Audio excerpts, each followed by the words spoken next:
pour, à 3 reprises, ils ont comploté pour, à 3 reprises, me mettre une balle dans la tête et dire que c'était un suicide. Ah ben bien sûr, le policier, il a son arme individuelle, hein, et puis c'est facile, c'est facile. Il y en a beaucoup qui ont été éliminés comme ça. Énormément. Je connais mon ami Xavier Merlin, qui travaillait à la direction zonale.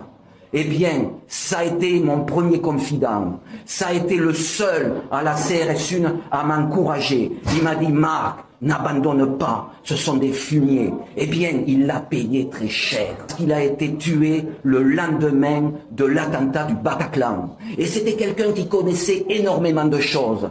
Je vais vous dire ce qu'il m'avait dit.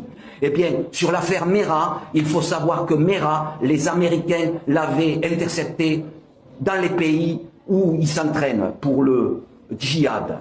Et les Américains ont dit à la France, nous tenons un djihadiste français qui s'est entraîné dans les camps et qui rentre en France.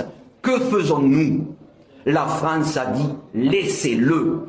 Et M. Mera était un agent qui travaillait pour la France. Seulement, cet agent-là, ils l'ont assassiné. Ils l'ont assassiné. J'ai pas donné les précisions au sujet de mes tentatives d'homicide maquillées en suicide. Donc je vais les donner. Eh bien les précisions, elles sont toutes écrites, elles sont toutes minutées avec les acteurs de ces complots. Et j'ai amené à l'ambassade de Russie.